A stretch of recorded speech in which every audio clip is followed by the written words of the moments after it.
Good morning, everyone. Thank you for joining us for November's edition of Health Bytes with Region 3. We are pleased to welcome this month's speaker, Dr. Emily Vardell. Emily Vardell is an associate professor in the School of Library and Information Management at Emporia State University. She teaches graduate courses on the foundations of library and information science, reference services, research methods, and health sciences librarianship. Emily studies health information behavior, focusing on health insurance literacy and how people make health insurance decisions. She earned her Ph.D. from the School of Information and Library Science at the University of North Carolina at Chapel Hill in 2017, and her Master of Library Science degree from Texas Women's University in 2007. In today's Health Bites, our speaker will give a presentation on health insurance literacy in libraries. Thank you for being our guest speaker this morning, and I will go ahead and turn everything over to you. Thank you so much, Brandon. Let me go ahead and share my screen. All right, so I'm really excited to be here today talking about one of my favorite topics, which is health insurance literacy. As you can see, I've kept the title broad. It just says in libraries, as I hope that the discussion will apply to public libraries, medical libraries, community health centers, and beyond. And this is really an area of passion for me. I did my dissertation on health insurance literacy, and I hope that you'll be able to take away things you can implement at your library or even make health insurance decision-making easier for you, because I know this is a topic that can be challenging for many. So we'll go ahead and get started talking about what do we mean when we say health insurance literacy. And the first published definition came out 10 years ago, and they talked about it being a concept that addresses the extent to which consumers, and there's two parts here, can make informed purchase and use decisions. So that's one of the interesting things about health insurance literacy. It's two parts. So it's actually, signing up for the coverage, and then now that I have the coverage, going to use the coverage and making the most of it. And they further clarify that includes the knowledge, ability, and competence to effectively choose and use health insurance. So when I am talking today, I'm going to be covering both parts of that. So both the purchase of health insurance, but then also using it. And you might be thinking as I go along, what might be the unique aspects to both parts of that. So health insurance literacy can include how to find a physician, how to fill a prescription, use and pay for medications, use a health savings account, and then also use preventive services. And this is one of the areas that really makes me passionate about health insurance literacy, because we're paying for health insurance. So I hope to be a part of helping people feel equipped to then use it, because there are many aspects that we pay those monthly premiums, and then there are free things that we can have out of that, like the preventive services, helping people feel equipped to use health savings accounts that they may have. So not just letting money sit or expire, but really helping people feel empowered to make the most out of their coverage. Research has looked at the connections between health literacy and health insurance literacy and health disparities.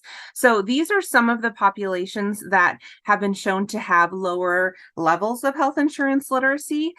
So including seniors, minorities, ESL individuals, people with lower health status, lower levels of education, the uninsured. But you can see on this includes a wide spectrum of people, all the way from younger Americans to older Americans. So, and like I said at the beginning, I think this is something that can be an issue for people no matter what, even if we're really highly educated. Even me, as someone who studies health insurance inside and out, it's a complicated topic, and sometimes I think it's complicated on purpose. So hopefully information professionals can be a part of making it a little bit less complicated. So I thought I'd start by just talking a little bit about kind of laying a scope of what we're talking about. So when we think about, okay, what does health insurance coverage look like in the United States? My first go-to place that I would recommend would be the Kaiser Family Foundation. They have a great, if you haven't explored this, I highly recommend it. They have a great resource for looking at state health facts. And you can see on the bottom row there, they have one area completely on health coverage coverage and uninsured, and then one on health insurance and managed care. So this is like my go-to place for finding, okay, if I want to see, in my state, what percentage of people have health insurance through their employer, what percentage have Medicare or Medicaid, this is where I go. So let's say, for example, I wanted to see, this is actually looking at Medicaid, not the uninsured. So you can see on the left-hand side, I can pick what I want to look at. So I'm going to say, okay, I want the most recent data. So the most recent is 2022. I can look at the percentage. So what percent of people are covered on certain things. And in this case, I chose Medicaid. And if I'm looking at Region 3, our region here, you can see that several of the states in Region 3 are actually the states with some of the highest percentage of people with Medicaid. And you can also explore this for uninsured, all the different areas, but it's kind of interesting to just see the breakdown of how this might look. And there are a lot of reasons why some states have higher percentages of Medicaid. If you follow politics, you might know some states chose to expand Medicaid and some did not. So, there's a lot that goes into that, but it can be helpful just to kind of see what are the trends in where I live. In addition to being able to visualize this on a map, you can also create your own tables. So I created one just looking specifically at our Region 3 here, and this can be done for any region. So if you're not a part of Region 3, this can easily be customized to whatever you're interested in. But just, if you're curious, looking at the percentage, I just broke it down by states, and then whether people had employer insurance, Medicaid, Medicare, or military, often called TRICARE. And you can just see, if you're just interested in exploring which states, how they break down and which states have maybe higher percentages in one area or the other. And why is this helpful? Well, it can be helpful when thinking about the kind of outreach that you want to do. So if you have a lot of people in your community, in your state that are covered by Medicare, well, then maybe that's a good opportunity to provide more information about how Medicare works, et cetera. So just kind of sharing that to kind of give us a sense of the lay of the land. What are we talking about when we're talking about health insurance coverage?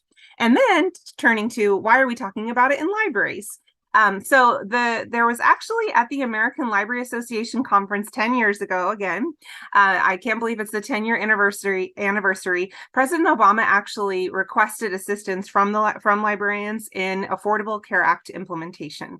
So this is starting to feel like a little bit of American history, but it's just only 10 years ago that librarians were really galvanized to be a part of helping people with this implementation of the biggest health insurance reform we've had since Medicare and Medicaid in the 1960s. And so why was this important? Well, because a lot of people were getting health insurance coverage for the first time. And this is continuing. So there are still people now getting health insurance coverage for the first time for a number of factors. So maybe they're aging out of their parents' plan, so you can be covered until you're 26. Once you turn 26, you got to get your own. Or maybe they were on military coverage and now they're not. Maybe they did have employer insurance and now they are no longer employed and are looking for insurance in other places. So this continues to be, something that we have more people looking for health insurance and are new to the system. But again, even people that have been had coverage for a long time may be looking for help figuring it out and navigating it. And then after that call to action, IMLS kind of further clarified and said it was really an ethical mandate rather than a government regulation to assist with providing a face to government roles and resources. So again, hopefully this feels empowering to think about libraries playing a role in helping people just make the most of what they have a right to, what they're entitled to have coverage for. So several years after, so this is about 5 years later, in 2018, 2019, and the beginning of 2020, the Public Library Association offered funding to help make this possible. And this came out about because there was a decrease. If you might remember what was happening in politics in 2018, there was a decrease in funding that was kind of already part of the Affordable Care Act when we had insurance navigators and other people who that was their role, was helping to help people make the most of their health insurance. So the money for that was going down. And so there was a need for libraries to maybe fill some of those roles and step up to the plate. And so the Public Library Association, in conjunction with Community Catalyst and the Robert Wood Johnson Foundation, provided some grants for public libraries to disseminate information about health insurance. And when I saw this, I was really excited to see librarians getting excited and getting involved. And I actually reached out to the Public Library Association, and they helped connect me with some of the librarians who received the funding. So I was able to do a research project where I talked to the public librarians about how they use the money and what worked well and what didn't. And I'm going to be talking a little bit about that today. So some of the things that public librarians did to address health insurance literacy.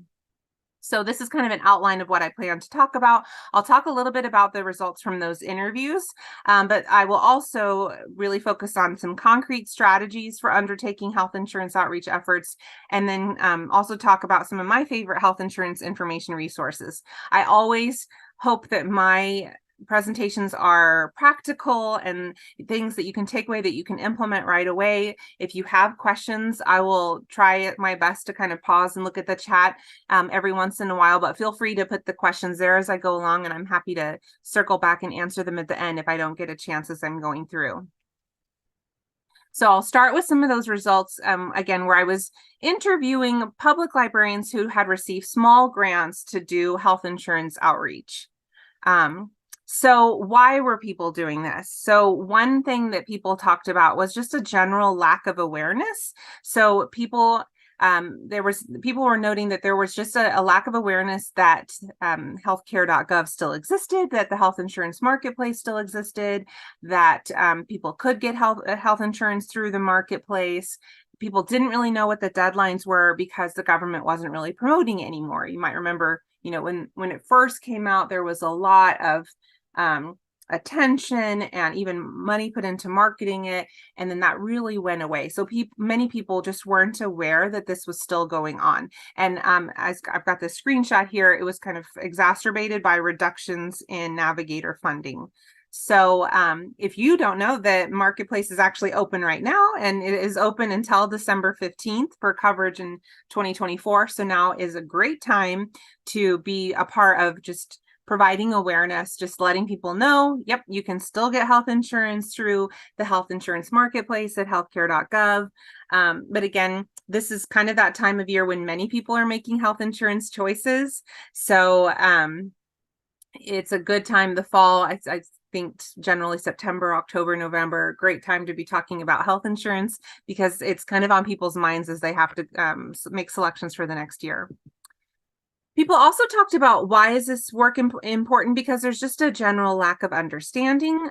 So one librarian shared that they get a lot of phone calls looking for information like, when is the deadline? Did I miss something? Who can I talk to? So if you have examples, if you'd like to put it in the chat, if there are questions that you get at your library that have something to do with health insurance. Again, if this is looking at public libraries, I will touch more on medical libraries as we go along later on. But just kind of, I'm interested in checking in if there are questions that you get in terms of kind of a lack of understanding about health insurance and how it works. I also talked to people about how they used the funding. And these are some ideas that I think many libraries try for a multitude of different initiatives. So I'll be focusing on how people use them for health insurance, but of course these ideas can work, depending on what your initiatives are. So people use money to boost social media. So I was fortunate that when I talked to people, many of the people I talked to were in rural libraries. And so they talked about how it was worth the value to boost social media posts, because this person said, being in a small rural library, it's always a fear. If it costs money, is it worth it? And this person said that they did find success with using some funds to boost social media posts, I think particularly Facebook in this case. And then someone also talked about what did they use funds for when they decide to boost social media posts, things like library involvement in the census, health insurance information, and other big issues. They felt like those were the posts that warranted using funds to boost them. People also talked about holding events. So libraries are really excellent places to hold events to provide information about various topics, and health insurance is no exception. So some people will hold enrollment events, and this person talked about kind of picking times in a variety of for a variety of audiences. So the evenings, the weekends, this person said that's when we get the most people. We choose times that we're busy to try to get, people, a good number of people to come to enrollment events. I really liked this idea. One library talked about using the film, screening the film Soul Food Junkies, which is a movie that looks at food and what it means to communities. And so they hosted this screening of the film, and then they also talked about health insurance in conjunction with that. Because she said, we decided on doing a movie because health insurance is not the most exciting. And so I did also want to say thank you for being here, because I know sometimes health insurance is not as exciting and is kind of confusing and sometimes makes our head hurt. So this person talked about kind of like a more enticing way to get people involved and interested was combining it with something that was appealing. So coming to look at a documentary about soul food, and they brought people in and then they tied it to health insurance. So the movie also talks about like connections between food and health. And so they then just took the natural next step and talked about health insurance. People also talked, many people use funds for flyers and posters. So thinking about wording is really important. A big piece that many people are thinking about when they think about health insurance is how to offer bias-free information, especially with this, it can be tied to the government and what's the best way to word it. And so they suggested things like, did you know it's enrollment time? You can do it anytime for Medicaid. Did you know now's the time for the Affordable Care Act? So kind of an inviting way to talk about it. That's maybe as neutral as we can be in providing health insurance information. And then also thinking about distributing in a variety of locations like local companies, public places, and thinking about bilingual posters or ways to expand the audience. And this is can be an exciting way to get people to think bigger about what libraries can do. So one person talked about that patrons were really surprised that people were offering this, because they didn't usually think of smaller libraries, rural libraries, as offering something to do with health insurance. And so this person said it was a bit of a novelty to bring in other organizations to help. So I definitely think it's an example where we can show the real impact of libraries in kind of saying this is something you might not necessarily think about in terms of library involvement, but it is an area where we can help. And then I love to think about, as we all do when we think about funding, what is the impact? And so there were some good feedback from the people that I talked to, that even if you can only help one person, it's a big deal. So even if you're able to get a little bit of assistance is better, a lot better than nothing. So even this person said, even if you don't have a lot of experience with healthcare or the system or health terminology, which I really appreciated, because this can be an intimidating topic where people feel like, I'm not an expert on health insurance. I'm not a navigator. It's confusing to me too. And that's okay. We can still provide a little bit of assistance. And I like that this person talked about it becomes part of the mindset in the community that the library can offer a lot of services. So those are some of examples of what I took away from talking to people about how they used funding to do health insurance literacy outreach. And why is health insurance literacy maybe different than other areas? So one thing that I think makes health insurance a little bit unique is that it's a difficult topic to get help from someone without a vested interest. So if you need to do your taxes, which to me is almost the most similar kind of thing, where it's a little bit confusing and there's a lot of unusual words and there's numbers, and you can pay someone to do your taxes for you. However, you cannot really pay someone to pick your health insurance that doesn't have some kind of a vested interest. So there are insurance brokers, but they may get, payout from from connecting people with a certain coverage. You can also ask at if you're get employer insurance, you can ask at your job, but maybe they're have a vested interest in connecting you to the one that's the cheapest for the institution. It's hard to know. So I did want to highlight one resource that I only recently learned about, which is the State Health Insurance Assistance Program. And this is available in all 50 states. I have the information about Kansas because that's where I'm from, but there is some, a similar thing in all 50 states, and also Puerto Rico, the Virgin Islands, District of Columbia. You can get one-on-one assistance with signing up for health insurance. It's usually focused on Medicare. So that's something to think about. Again, it's hard to get advice where someone's doesn't have a vested interest, but in this case, you can get Medicare advice without someone kind of getting like a cut from it. So just wanted to highlight that as a resource that could be listed on, library websites, or if you get someone coming with a question about Medicare, this is a good resource to think about as a way to connect people. So now I'm going to turn a little bit to some concrete strategies. So I've talked a little bit about what people shared that they did. What are some specific strategies that librarians can undertake when doing health insurance outreach efforts? So I got a chart here from an article that I wrote with my colleague Deborah Charbonneau, and we looked at different roles for reference librarian involvement, and these really run the gamut from multiple different types of libraries. And they are roles that librarians often fill. So we hope that feels empowering in thinking about making the connection to skills that we've developed and how they can apply for health insurance literacy. So we're really good at providing information.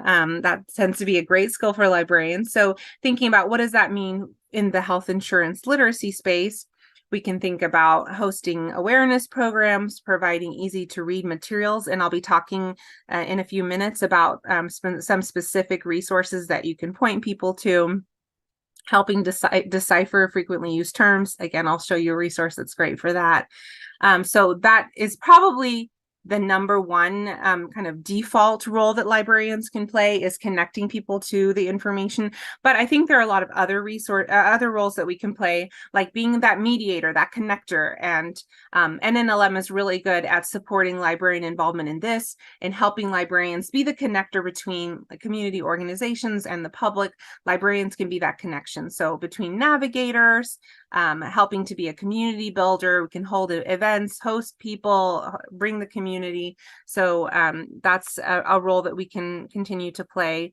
Thinking about also our roles as instruction librarians, as information literacy specialists. So even thinking about developing materials with limited insurance literacy skills in mind. So how can we make the materials most accessible? We can also be a part of evaluating the suitability of existing materials.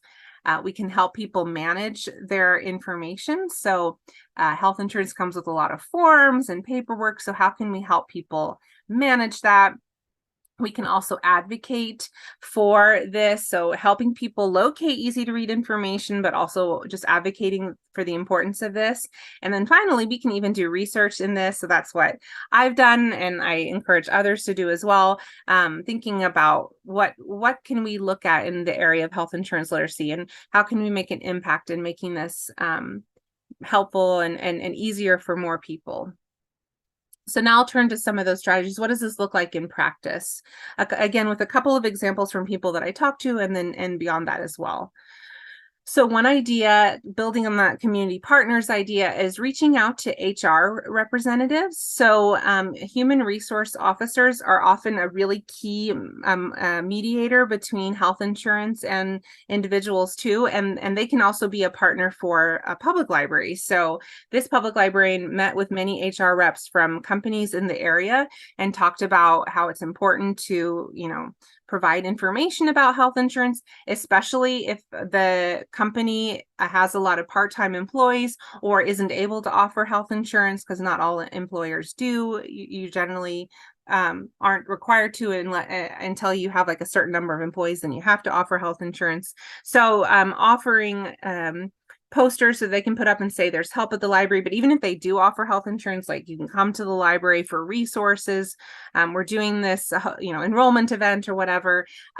This was an opportunity, kind of a way to connect with local communities and local companies through the HR representatives, which I thought was a kind of interesting and unique idea.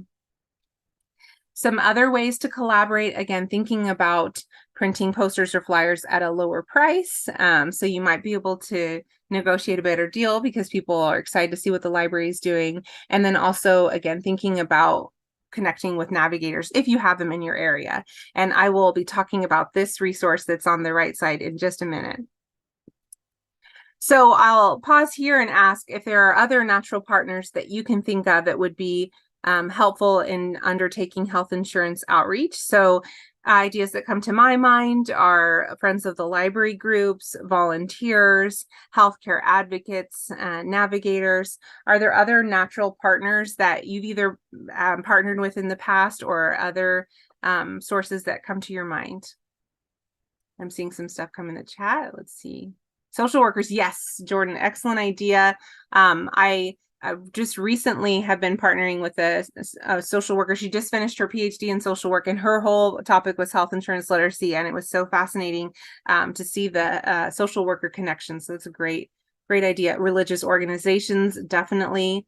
Diane says in the Philly area, SHIP hears from lots of soon-to-be retired people who say HR is often contracted out and knows nothing about retiree health insurance, usually Medicare. Yeah, so I'm glad to hear that the state health insurance resource that I pointed out a couple slides ago has been helpful. Local healthcare system, especially if they have community health workers. Yes, another excellent potential partner.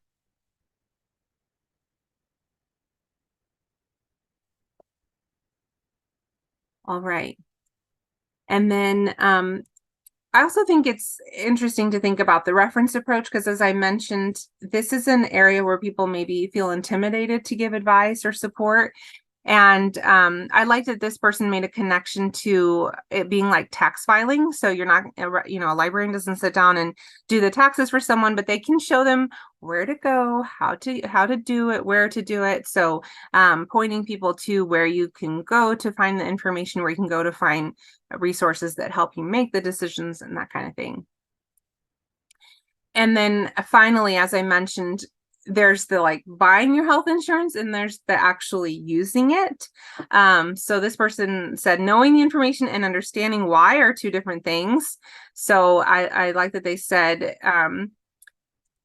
why they have to, it's important to one thing versus having the insurance and then knowing where to go and get it right. So they helping people understand why to bother to get it, why do you want health insurance, and then once you have it, being proactive and using it. So again, this is going to kind of spring us forward to the next section where I'm going to talk about resources that can really help with that.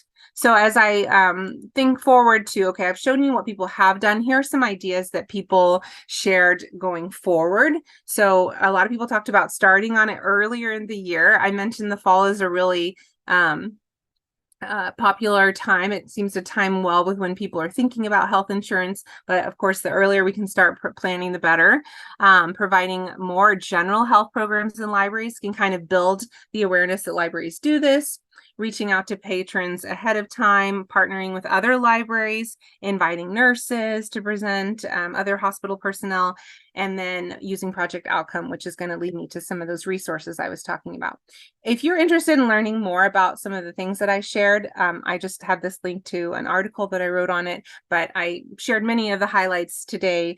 But if you have any questions about what people have been doing, feel free to check that out. I do want to note, of course, that the network of the National Library of Medicine also offers award funding to help people with outreach, and I would imagine that health insurance literacy would be totally in line with what they would like, the kinds of things that they like people to use NNLM award funding for. So if you have ideas, feel free to reach out to me. I would love to talk with you, help you think through the ideas, help support you. But there's lots of opportunities for work in this area.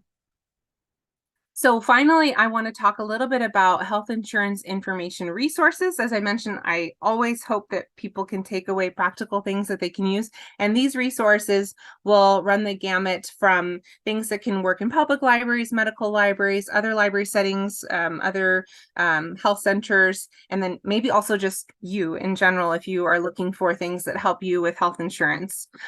This meme is a little old now, but I still love it because I think this is sometimes what health insurance looks like to people.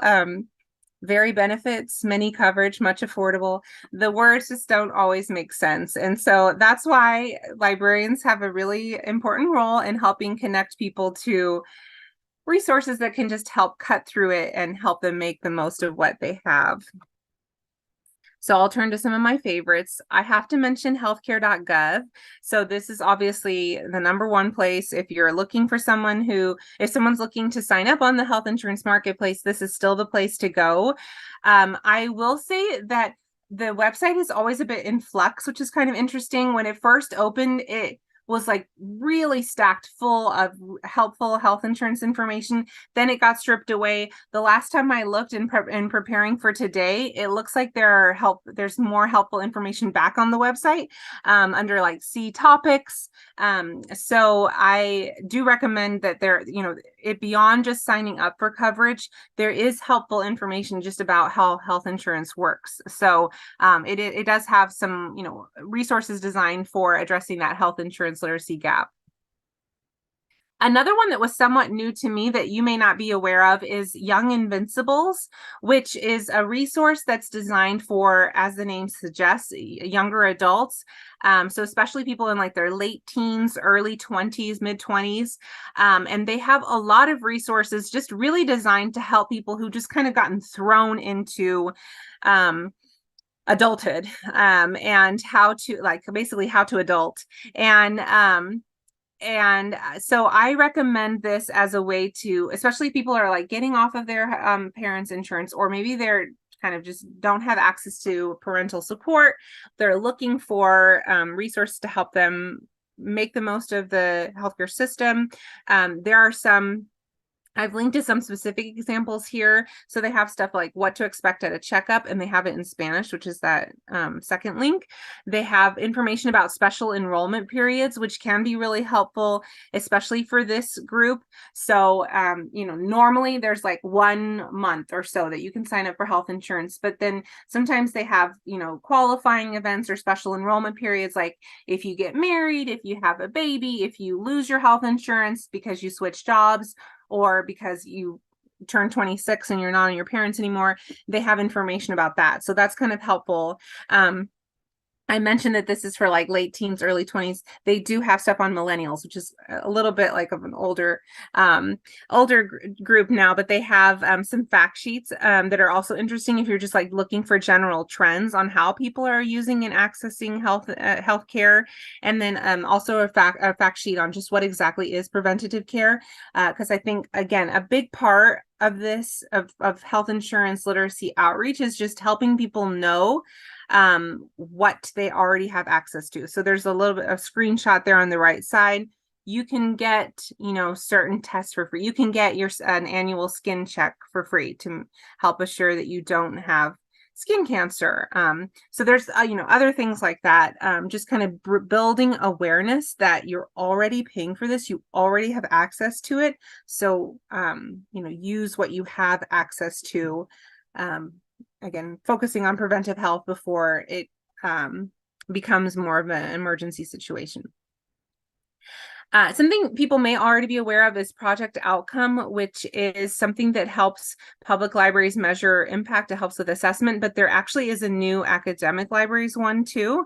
So if you're looking for a tool that helps track like the efficacy of an outreach program, this can help do that. They provide simple surveys, easy to use processes for measuring and analyzing outcomes of different initiatives.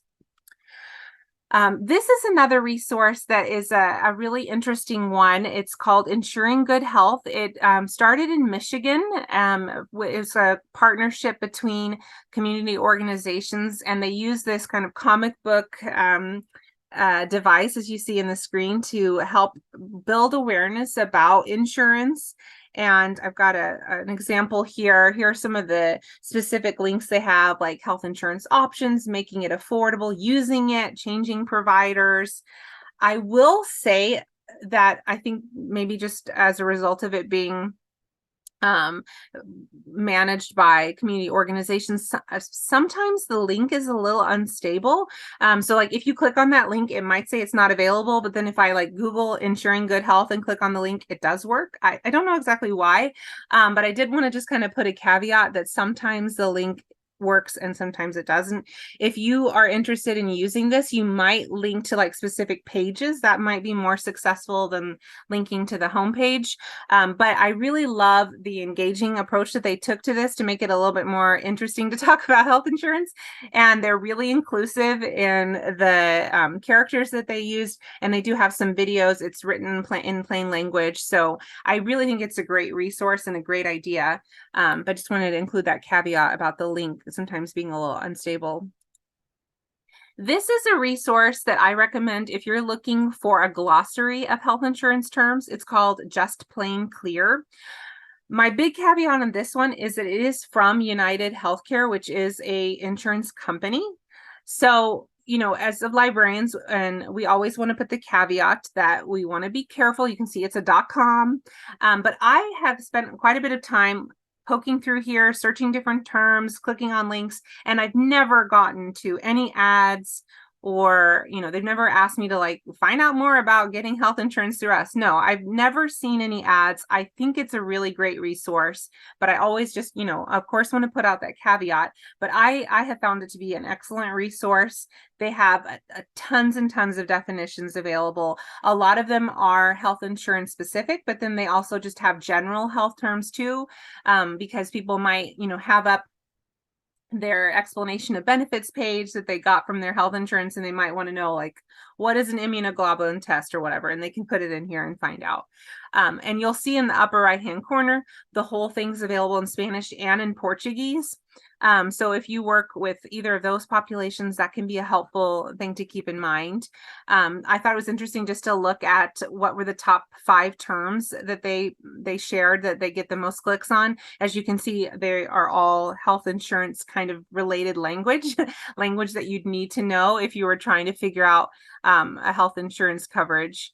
So I'll open up the deductible one just to kind of show you an example of what it looks like. So you can see that they try to explain it very clearly. They give an example here. Again, written with plain language. They you know, link out to other related related terms there. And then on the right, you can see links to what it is in Spanish and what it is in Portuguese. All right, now I see a couple things in the chat. Let me just see if there's anything.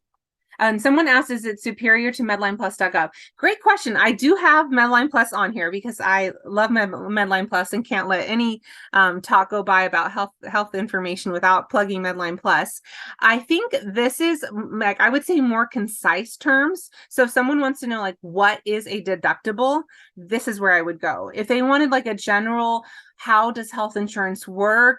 What is an HMO? And they wanted like a lot of links. You know, if they wanted more information, they really wanted to immerse themselves in it, then Medline Plus makes a lot more sense because they have way more links on different topics. And again, I'll open up a link later on, or I'll have a screenshot of it. But if someone just wants to know, I want like a clear, short sentence or two, you can see the deductible example here. That's when I would probably use this. But obviously you can see if I want to know, you know, how does a deductible work in the scope of making my health insurance choice, this is probably not as helpful because it's not giving me the whole scope. It's just giving me, you know, the definition. So hopefully that helps explain it. I'll show more about Medline Plus in a couple of slides, but thank you for that question. It's a great one because I agree. I would always default to Medline Plus if that would be my go-to first, and then if I need more information, like if I'm looking on Medline Plus and I'm not getting what I need, then I might come to Just Plain Clear for just a definition. Okay. I'm going to show a couple of other resources that are built around helping people make the most of their health insurance. So one is called My Health, My Voice. And this is also a resource that was created from community partnerships. It's part of a collaboration between the Black Women's Health Imperative and the National Women's Health Network. And it is I really like this resource. I think it's really clear. You can see it has a very engaging look to it. They use a lot of these kind of icons and just like the little like bubble messages and things. It's very engaging and clear, and it's not like talking down to me. It's just it feels very engaging. That's the best term I can think of. You can request print copies there at the bottom of the screen, but you can also print out your own versions.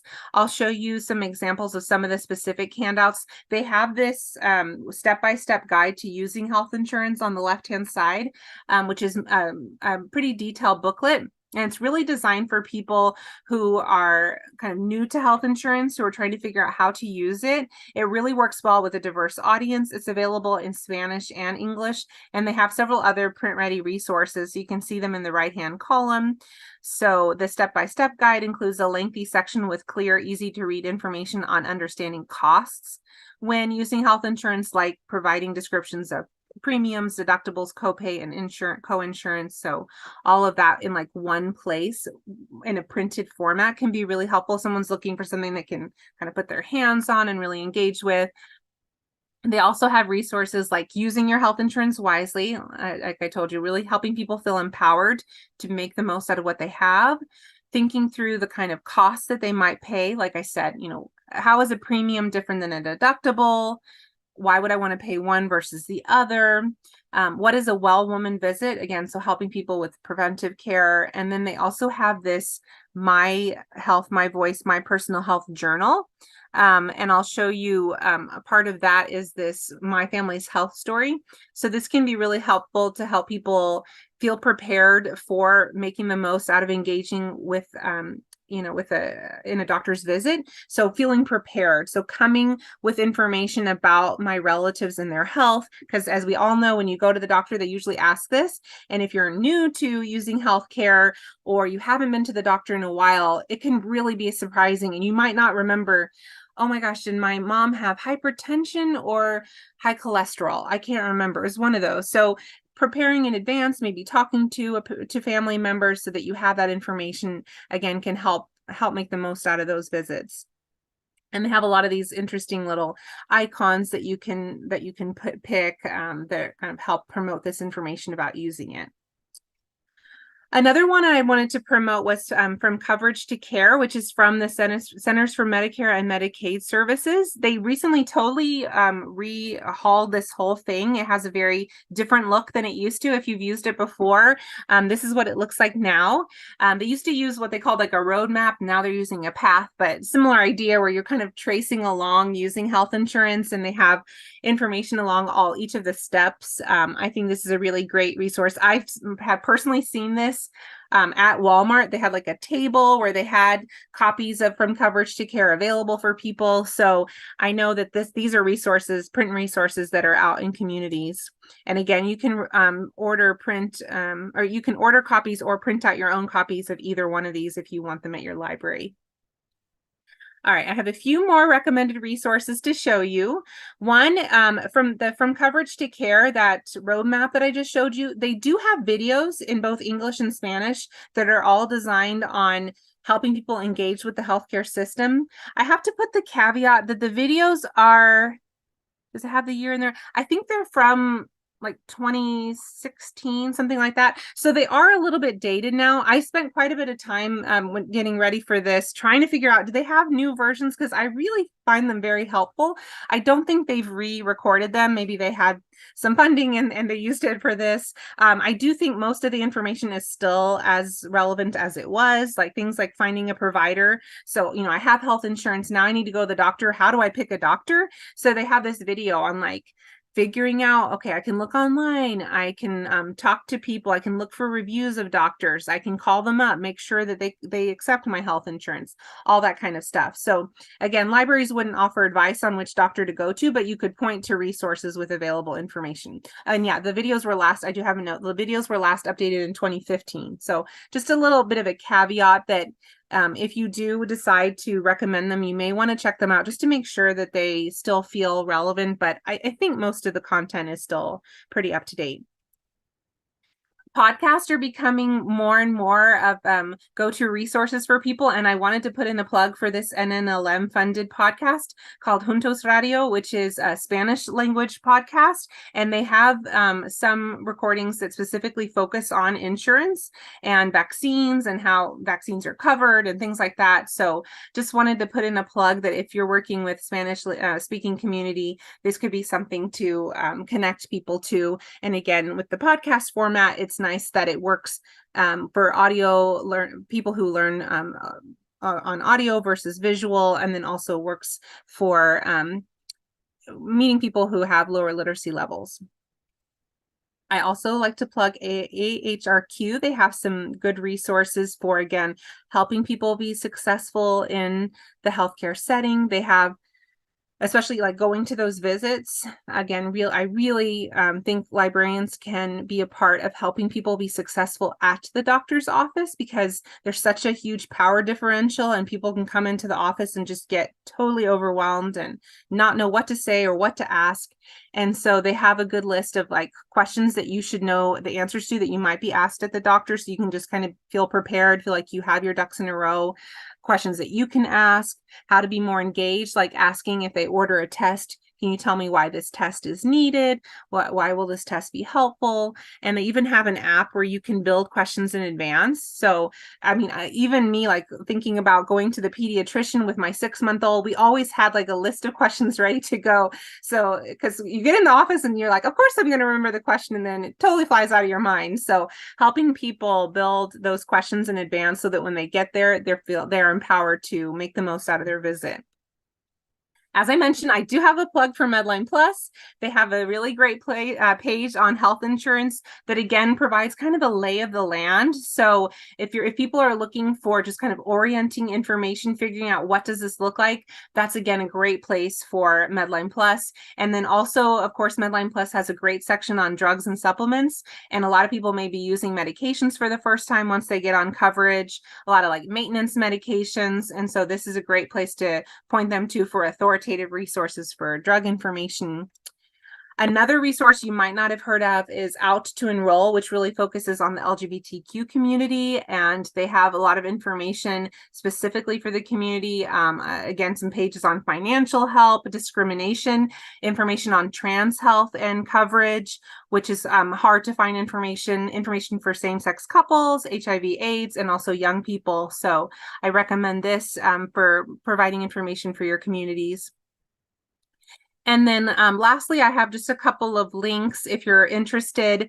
PLA, I mentioned that kind of that funding initiative they had a few years back. They created a couple of like kind of poster formats that can be customized to your library. So I've got some links to those there, and you will all have links to these slides. So if you're interested in like posters that you can customize, you can do that there. And then here's just kind of like a recap of some of the resources that I've highlighted. And so finally, I just want to conclude that my goal is that individuals are empowered with access to quality health insurance information and have the skills to understand that information and make a health insurance choice that matches your healthcare needs. Hopefully this saves people money and hopefully increases their health statuses, reducing health disparities. I'd love to hear what your goals are as well. Please feel free to add them into the chat box. And that will take me to my final slide. I hope I provided you with some resources to help guide you, as well as some examples of how people are partnering with other groups to provide quality health information. And feel free to reach out to me. I have my email there. I'm happy to answer questions. If we get off of the call and something comes up, please feel free to email me. If you have ideas for how you might be able to do this in your library, I'd love to talk to you about that.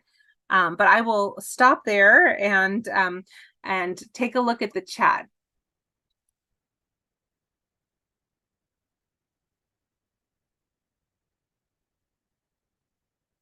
So I'm just gonna start at the bottom, and then I will scroll up to make sure that I see what everyone said. So John has said, do any academic researchers study if and how much quality health information impacts health outcomes? That is a great question. I know, so obviously my focus is usually on health insurance. And so I do know, as I showed earlier, like access to health insurance impacts health outcomes. There's a lot of research that looks at like healthcare reform. When more people have health insurance, we're healthier in general. There's a lot of research on that. I've actually just recently been working on a handout that explains that very clearly. But people, have lower levels of depression, lower levels of like healthcare conditions causing like more complications that, just saves money overall for the whole healthcare system. But in terms of quality health information impacting health outcomes, I'm curious. If people know, please feel free to add that in the chat. I'm scrolling up. Oh, and I see Diane added, libraries can also educate patrons about the fact that medical providers must provide interpreter services. Great point. It can be by phone or video, but this is super important for many who don't speak English as their first language. Yes, and also a way to help families, because I know sometimes in some families there may be one person in the family who takes on the interpretation services, and it can be really helpful if it's an expert doing that to make sure all the information is correct and questions are answered and it's explained clearly. Someone asked, what is AHRQ? It is the Agency for Healthcare Research and Quality or something like that. It is a government agency that looks at healthcare, like the healthcare system. And so that's why some of those resources that I pointed out are really designed to like help people engage with the healthcare system, help them make the most of their interactions at the doctor's office and things like that. So yes, all of these resources will be, and the PowerPoint slides are available. I think they're already up on the website. If not, they will be very soon. I'm glad to hear that somebody said this looks like a perfect resource for my sister. That is awesome. I'm so glad. I'm going to scroll down and see if I missed anything more. I'm so glad you got some ideas brewing to promote these resources. Excellent. Yes. So information you can use for yourself and your family. Wonderful. Yes. That is my little side goal is helping people, just, people that are here, helping you feel better about both, choosing and using your health insurance. And Alyssa, great question. Do you think we should be offering classes for high school and college age people to learn more about healthcare and health insurance? Yes. yes. So I've helped with a couple of research studies that focus on college level outreach, and this is a huge need, huge. Yes, I feel like this should be, I think we should be teaching financial literacy in high schools, and health insurance should be a part of that. But yeah, like I'm thinking like health, I think most people have to take like a health class in high school. So just kind of explaining how health insurance works is a really great idea. I think this should be if you're thinking about like youth services in public libraries, how can we help people know about this, especially those like early 20s? So, people often, if there are people are college students, they might have coverage through their college and then they graduate and then they need something. So they might be starting a new job and they have new coverage through their job. They might have it from their parents for a little bit, but then like I mentioned, you have to be off of it at 26. So that like early 20s is a really key age. In my dissertation, I interviewed some people at that age, and many of them talked about asking their parents for help. That is very common. Asking like family members for help with health insurance. So what about people who don't have access to that? So I totally think that's a huge need. Yes. Would you recommend partnering with medical students or the College of Medicine to sponsor an event like this? Yes. Even medical students probably need information about this. And physicians usually don't have a lot of time to help educate their patients about this when they're in a healthcare visit, because there's so much that they have to cover and they have such limited time. So I think this would be an awesome opportunity to help kind of brainstorm ideas, help medical students understand the system a little bit better as well, and then thinking about how we can educate our communities. Yes, these are all excellent ideas. Awesome. Well, thank you so much, Dr. Vardell, for answering the questions and for all this material that you went ahead and gave us. So we just wanted to go ahead and thank everyone for joining us today. And again, a special thanks to Dr. Vardell for sharing your experience with us. Please be sure to stay a little bit after. We have some resources for you to go ahead and claim continuing education credit. And we look forward to seeing you all at next month's Health Bites. Thank you. Thank you, everyone. I really appreciate all the questions and comments. These are excellent.